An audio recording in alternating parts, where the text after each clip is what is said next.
Bab 19 Sang Nyonya Besar. Dipublikasikan oleh blog Normi. Chio-san tidak menghilang. Dengan satu kali loncatan, ia telah tiba di atas atap Lai-Lai, lalu kemudian turun ke bagian belakang restoran itu, lalu masuk ke kamarnya. Semua orang sedang sibuk di bagian depan, sehingga tak seorang pun yang tahu jika ia telah masuk ke kamarnya. Berganti pakaian dan memasang topengnya kembali. Tubuhnya kini tidak lagi tegap seperti tadi, melainkan sedikit bungkuk. Rambutnya sudah diikat pula. Kini ia duduk saja di samping mayat gadis yang tadi meninggal di atas tempat tidurnya, menunggu Meilan datang. Dan tak berapa lama Meilan memang sudah datang. Tidak datang sendirian, melainkan bersama beberapa orang. Rupanya orang-orang ini mungkin keluarganya. Chio-san mempersilahkan mereka masuk. Tak berapa lama terdengarlah tangisan. Nampaknya memang benar gadis itu bagian keluarga mereka. Chio-san tak tega berada di situ. Ia segera ke halaman belakang. Dalam kepalanya berkecamuk berbagai macam pikiran. Apakah yang dilakukannya ini sudah benar? Mengapa ia tadi tidak sigap menolong gadis itu? Apa yang terjadi beberapa saat yang lalu memang membawa tantangan sendiri baginya. Ia menikmati perannya sebagai Chio-san. Ia menikmati bersikap gagah. Tapi saat semua sudah usai, kini yang ada hanya tangisan keluarga yang ditinggalkan. Mengingat ini, memang rasa-rasanya ia ingin membunuh saja sepasang iblis suami istri itu. Tapi Chio-san memang tidak suka membunuh orang. Ia selalu teringat pesan ayahnya. Melakukan kekerasan terhadap orang lain saja ia tidak tega, apalagi membunuh. Mengapa orang tidak bisa duduk dan membicarakan segala permasalahan baik-baik? Mengapa semua masalah harus diselesaikan dengan air mata dan pertumpahan darah? Pertanyaan ini sejak zaman dahulu kala tidak pernah bisa terjawab. Chio-san masih terlalu hijau, walaupun ilmu silat dan otaknya cemerlang, tetap saja tidak bisa menemukan jawabannya. Hari ini begitu banyak pelajaran yang ditemuinya, bahwa waspada saja tidak cukup. Sikap siaga dan bersikap harus dilatihnya. Ia harus selalu menggunakan akal dan tenaganya untuk mencegah hal-hal ini terulang lagi. Jika ia bisa menggunakan akalnya agar dapat membaca keadaan lebih jelas, tentunya ia bisa mencegah agar gadis itu tidak meninggal. Mulai pahamlah ia bahwa manusia tidak seperti kelihatannya. Ada orang yang terlihat lemah lembut, ada orang yang kelihatan acuh tak acuh, ternyata menyimpan banyak rahasia. Sepasang iblis tadi terlihat seperti pasangan suami istri biasa. Siapa tahu mereka ternyata penjelmaan iblis. Chio-san terus mengingatkan dirinya sendiri untuk selalu waspada dan sigap dengan segala situasi. Hari ini adalah pelajaran berharga baginya, maka ia bangkit dan berdiri. Walaupun beban dalam dadanya tidak bisa terangkat seluruhnya, setidaknya semangat baru untuk mencegah kejadian seperti ini terulang lagi, membuatnya jauh lebih kuat. Ia lalu membantu keluarga yang berduka itu sebisa mungkin, sampai mereka pulang membawa jenazah gadis yang malang itu. Kuilai, Meilan, dan pegawai yang lain juga ikut membantu keluarga itu. Padahal mereka juga dipusingkan dengan keadaan Lai-Lai yang hancur berantakan. Terkadang membantu orang lain yang sedang tertimpa masalah, membuat masalahmu sendiri terasa ringan. Lai-Lai tutup lebih siang pada hari itu. Kuilai dan seluruh penghuni mendapat kunjungan dari petugas kota. Mereka diberi pertanyaan macam-macam seputar kejadian tadi. Sepasang suami istri iblis tadi sudah dimasukkan ke dalam penjara. Adipati akan menurunkan hukuman beberapa hari lagi di pengadilan. Legalah hati mereka semua yang ada di situ. Malamnya seluruh penghuni Lai-Lai merapatkan apa yang harus dilakukan. Kuilai mengatakan bahwa dana untuk perbaikan memang ada, tapi jelas mereka menderita banyak kerugian. Walaupun kejadian ini tidak terlalu memukul keuangan Lai-Lai, setidaknya cukup mengguncangkan hatinya juga. Mereka memutuskan untuk menutup Lai-Lai selama beberapa hari, untuk memperbaiki segala kerusakan. Tepat ketika rapat ditutup, seseorang mengetuk pintu depan. "Siapa?" tanya Kuilai. "Selamat malam, salam hormat. Saya utusan dari perusahaan dagang Kimhai, Lautan Emas. Mohon izin untuk bertemu Kuiloya, Tuan Kui," sahut suara dari luar. Chio-san bergegas membukakan pintu. Orang yang datang tadi punya penampilan rapi, wajahnya tampan walaupun sudah cukup umur. Perkenalkan, nama saya Wan Biao. Saya membawa pesan dari Hu Hujin, Nyonya Besar Hu, kepada Quiloya, Tuan Kui, kata si orang tadi. Mari silakan masuk. Saya Quilai, kata Quilai sambil tersenyum ramah. Semua orang di situ tahu apa itu perusahaan dagang Kim Hai dan siapa itu Hu Hujin. Ada pesan apa dari Hu Hujin? Tanya Quilai. Hujin berpesan bahwa semua kerugian yang ada di restoran Anda akan kami ganti.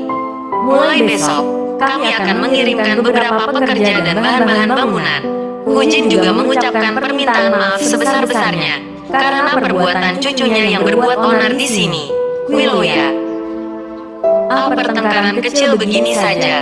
Hu Hujin sampai turun tangan langsung. Aku si tua begini terlalu diberi muka oleh Hu Hujin. Sudah tidak perlu diganti. Jangan sampai membuat repot Hu Hujin. Tidak apa-apa Loya. Hu Hujin memaksa Loya harus menerima permintaan maafnya. Jika ada waktu Hujin sendiri yang akan datang berkunjung. Wah, sebuah kehormatan besar jika beliau berkunjung. Harap beri kabar sebelum beliau datang, agar kami bisa menyiapkan masakan terbaik bagi beliau, kata Quilai. Lanjutnya. Iya, kebetulan beliau memang ada rencana ke kota ini. Ada urusan dagang yang harus beliau selesaikan sendiri. Sekarang beliau masih di kediamannya di kota Toa. Tuan Huan, silakan istirahat sebentar dulu. Kami siapkan arak dan beberapa pengisi perut. Terima kasih Loya, tapi saya harus segera pulang untuk mempersiapkan pekerjaan besok. Sebenarnya sukar sekali saya menolak tawaran ini, mengingat masakan di sini sudah terkenal sampai keluar kota. Tapi apa daya, banyak pekerjaan menumpuk, kata Huan Yan menolak dengan halus. Kalau begitu maukah Tuan Huan membawa beberapa guci arak? Sekedar sebagai teman istirahat saat bekerja, mungkin bisa diminum bersama-sama saudara-saudara di sana, kata Quilai. Belum sempat Huan Yan menolak, Melan sudah muncul dengan beberapa guci arak. Ia tak dapat menolak. Akhirnya setelah memberi salam, segera ia mohon diri. Setelah orang itu pulang, Chiosan bertanya kepada Quilai.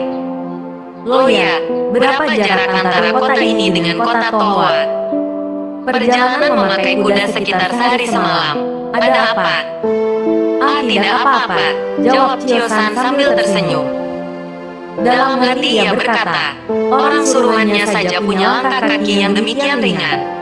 Aku baru tahu kehadirannya saat ia sudah 10 langkah di pintu depan. Kejadian di kota lain yang jaraknya jauh saja pun, ia tahu begitu cepat. Bahkan sudah mengirim orang untuk mengurusi urusannya. Bisa dibayangkan betapa berpengaruhnya Hu Hujin ini. Malam itu Chiosan tidur dengan berbagai macam pikiran, tapi entah kenapa ia tidak menutup jendela kamarnya. Pagi-pagi sekali orang-orang dari Kim Hai sudah tiba. Mereka datang sekitar 10 orang, dengan berbagai macam peralatan dan perkakas. Orang-orang ini memang nampaknya pekerja bangunan yang pekerjaan sehari-harinya mengurusi bangunan. Maka tak heran jika sampai tengah hari saja, lalai sudah terlihat begitu rapi dan bersih seperti semula. Meja dan kursi yang rusak sudah diganti baru. Tembok yang pecah sudah diperbaiki. Goresan-goresan karena pertempuran kemarin sudah terhapus semuanya. Chiosan tidak membantu. Ia memang tidak diperbolehkan membantu oleh orang-orang ini. Ia juga paham. Justru kalau membantu bisa-bisa pekerjaannya jadi molor lebih lama. Maka tengah hari, ketika jam makan siang, seluruh pekerjaan sudah selesai. Pihak Lalai menyiapkan makanan yang enak bagi pihak Kim Hai. Hian-hian yang datang semalam juga hadir memenuhi janjinya mencicipi masakan di Lalai. Mereka makan dan mengobrol dengan santai. Chiosan iseng-iseng bertanya, Tuan Huan, kemana Nona Hu setelah kejadian kemarin? Setelah menyerahkan 2 iblis itu, Hu Xiaoqia, Nona Hu langsung pulang ke Toa. Jawab Huan Yan. Oh, pantas saya tidak melihatnya lagi setelah itu. Nona Hu gagah sekali kemarin. Dengan berani ia melawan si wanita iblis. Nona kami memang begitu peramainya. sejak kecil sudah suka ilmu silat. Dia bahkan sudah 2 tahun ini berkelana sendirian. Saudara Hasan, apakah kau tahu siapa pendekar gagah yang bernama Chiosan itu? Ia muncul tiba-tiba dan menghilang tiba-tiba. Menurut cerita Hu Xiuqia, ilmu silatnya sungguh hebat. Chiosan tersenyum dan menjawab, saya hanya melihatnya saat dia berbicara saja. Kalau sudah bergerak, saya cuma melihat bayangan saja. Pertarungan dahsyat kata orang-orang bagi saya cuma bayangan-bayangan berkelebatan saja. Huan Bian mengangguk-anggukan kepala. Memang menurut nona kami, pemuda bernama Chiosan itu sakti sekali. Sayang asal-usulnya tidak diketahui orang. Kalau tidak, kami pasti akan menemuinya dan mengucapkan terima kasih yang amat dalam. Mereka mengobrol cukup lama lalu kemudian Huan Bian dan anak buahnya meminta diri. Tak berapa lama, orang-orang Hai Leompang, perkumpulan naga lautan, yang menguasai daerah dermaga kota Luya datang berkunjung. Kami dengar ada keributan di sini kemarin ya, tanya salah satu dari mereka. Iya, tapi semua urusan sudah dibereskan Hu Hujin dari perusahaan dagang Kim Hai, jawab Chiosan. Ia sengaja menggunakan nama Hu Hujin untuk melihat reaksi orang-orang Hai Leompang. Benar saja, mendengar nama Hu Hujin disebut, wajah mereka berubah. Apa hubungan Hu Hujin dengan keramaian kemarin? Tanya salah seorang. Kebetulan yang bertempur dengan sepasang iblis kemarin adalah cucu Hu Hujin. Namanya Nona Hu Lingling, jawab Chiosan. Ku dengar ada pendekar muda lain yang turun tangan juga. Siapa namanya? Sejauh yang hamba tahu, namanya Chiosan, jawab Chiosan pelan. Siapa dia? Apakah ada hubungan dengan restoran ini? Kami semua di Lailai tidak kenal dengannya dan baru sekali itu melihatnya. Tampaknya dia kebetulan sedang mau makan di sini, lalu terjadi keributan itu. Baiklah, kalau begitu, jika ada apa-apa, segera kalian lapor kepada kami. Mungkin Hai Leompang bisa membantu, kata salah seorang. Terima kasih sekali, tuan-tuan dari Hai Leompang, sudah sudi untuk memberi muka kepada kami. Tanpa perkumpulan tuan-tuan, kota ini tentu tidak aman, Chiosan berkata sambil bungkuk-bungkuk memberi hormat. Orang-orang itu tertawa senang lalu pergi. Chiosan menduga, akan banyak orang yang akan datang menanyakan permasalahan kemarin. Mereka tentu saja tidak tertarik dengan pertempuran kemarin. Nama Chiosan lah yang menarik perhatian mereka. Dan betul saja, berturut-turut orang dari berbagai macam perkumpulan dan partai semua datang. Dengan alasan memesan makan dan minum, mereka mulai bertanya hal yang sama. Tentu saja dijawab yang sama pula oleh Chiosan dan penghuni Lailai. Rupanya orang Kangou sudah mulai mendengar kabar kemunculan pemuda sakti bernama Chiosan. Dari umurnya, ciri-cirinya, dan kesaktiannya, bisa jadi inilah Chiosan murid pelarian Butongpai yang buron sambil membawa lari kitab sakti. Di dunia ini, tidak ada yang menarik perhatian kalangan hulim, persilatan, selain kitab sakti, selain harta karun, dan senjata pusaka tentunya. Sejak awal, Chiosan memang telah memikirkan segala keputusan yang diambilnya. Ia telah memilih menggunakan nama aslinya saat pertempuran kemarin.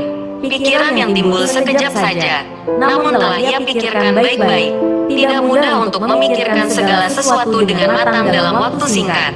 Tapi otak Chiosan memang sejak dulu cemerlang. Ia sengaja menggunakan nama itu untuk memancing reaksi orang-orang Kangou. Apakah mereka masih mengingat kejadian beberapa tahun yang lalu itu? Apakah mereka masih mengincar kitab sakti itu? Dari sedikit keramaian itu, Chiosan bisa mengambil peluang. Ia bisa mulai menyelidiki rahasia segala kejadian ini. Karena itu Chiosan merasa bersemangat. Begitu banyak kejadian aneh yang terjadi seputar dirinya. Entah kenapa ia merasa semua saling berkaitan. Dan memang sesuai dugaannya, semakin banyak orang yang datang ke Lailai pada hari-hari berikutnya. Pihak Lailai bahkan harus mempekerjakan tenaga koki dan pelayan tambahan. Saking ramainya sampai ada yang bersedia duduk dan makan di halaman depan dan belakang. Rupanya nama Chiosan ini sangat menarik bagi orang. Entah Chiosan harus tertawa gembira atau menangis sedih. Rombongan yang ditunggu-tunggunya datang juga, yaitu rombongan dari Mutompai. Ada 5 orang yang datang. Chiosan mengenal mereka semua.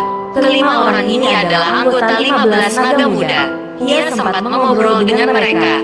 Tentu saja obrolannya seputar pendekar muda misterius bernama Chiosan. Mereka bertanya tentang ciri-ciri pendekar muda ini. Semua ini dijawab dengan jujur oleh Chiosan. 5 hari setelah kejadian pertempuran itu, datanglah juga tamu yang dinanti-nanti. Siapa lagi kalau bukan Hu Hujin? Beliau bersama rombongan datang tanpa memberi kabar terlebih dahulu. Untung saja datangnya di sore hari ketika Lailai tidak begitu ramai. Tetap saja penghuni Lailai kelimpungan juga. Hu Hujin datang bersama beberapa pendampingnya. Ada yang laki-laki, ada yang perempuan. Dari langkah kakinya saja, Chiosan tahu ilmu silat mereka tidak bisa dibuat main-main. Chiosan ketika pertama kali melihat Hu Hujin teramat kaget. Nyonya tua yang merupakan salah satu orang paling kaya di Tiongguan ini tidak terlihat tua sama sekali. Kata orang umurnya sekitar 70-80-an. Tapi nyonya yang duduk makan dengan tenang di hadapannya sekarang ini terlihat baru berumur 40-50 tahunan. Jika tidak melihat sendiri, Chiosan tidak akan mau percaya. Ah, engkau Pak Koki muda yang hebat itu. Kabar yang kudengar selama ini memang benar rupanya. Seorang koki muda berbakat yang masakannya terkenal sampai ke kota-kota sebelah. Puji Hu Hujin. Hujin terlalu memuji Xiao Jin, sebutan untuk merendahkan diri sendiri. Hanya memasak sekenanya saja. Amat beruntung jika Hu Hujin berkenan mencicipinya, kata Chiosan terbungkuk-bungkuk. Kau belajar masak di mana? Tanya Hu Hujin. Leluhur Xiao Jin sejak dahulu memang tukang masak. Ada yang sempat buka restoran juga. Oh bagus, makananmu enak sekali. Sekali waktu bolehkah aku mengundangmu memasak di rumahku? Tapi untuk itu aku harus minta izin dulu kepada Quiloya. Quiloya yang berdiri di samping Chiosan menyahut. Tentu saja boleh Hujin. Mana mungkin Xiao Cheng menolak permintaan Hujin. Rupanya ia ketularan Chiosan, berbicara sambil menunduk-nunduk. Hu Hujin mengangguk-angguk senang, lalu bertanya, siapa namamu tadi, anak muda? Maafkan aku yang sudah tua.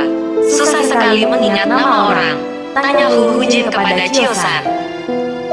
Nama Xiao Jin, Asan, Si, Marga, Tan, jawab Chiosan. Ia memilih Marga Tan, karena marga itulah marga yang paling umum di Tiongguan. Ada jutaan orang bermarga Tan. Mereka masih mengobrol sebentar. Chiosan dan Quilai sambil berdiri. Hu Hujin sambil duduk menikmati sajian makanan dan minuman. Makanan dan minuman ini adalah sajian terbaik buatan Chiosan. Untuk orang seperti Hu Hujin, semua memang harus yang terbaik. Bahkan posisi duduknya saja adalah posisi terbaik di bangunan restoran Lailai ini. Tepat di tengah-tengah ruangan. Ketika selesai menikmati hidangan, Hu Hujin berkata, terus terang, sudah lama sekali aku tidak pernah makanan seenak ini sejak aku masih muda sekali. Dulu sekali aku pernah punya kenalan yang pintar sekali masaknya. Sayang dia sudah meninggal. Terakhir ku dengar ia dikuburkan di Butongsan. Hu Hujin terdiam sebentar. Pandangan matanya menerawang. Ah sudahlah, cerita lama tidak boleh dikenang-kenang, katanya sambil tersenyum. Entahlah kenapa masakan ini mengingatkan aku kepada sahabatku itu. Tak berapa lama kemudian, rombongan Hu Hujin meminta diri untuk pulang karena hari sudah mulai gelap. Pengunjung pun sudah mulai ramai. Chiosan sebenarnya terhenyak dari tadi. Dia tahu bahwa yang dimaksud Hu Hujin adalah Aliang, guru sekaligus sahabatnya. Di dunia ini tidak ada orang lain yang pintar masak dan dikuburkan di Butongsan selain Kam Kie Siang, alias Aliang. Sampai malam, Chiosan tidak dapat bekerja dengan tenang. Pikirannya masih menerawang memikirkan cerita Hu Hujin tadi. Apa yang harus dilakukannya? Akhirnya dia memutuskan untuk melakukan sesuatu.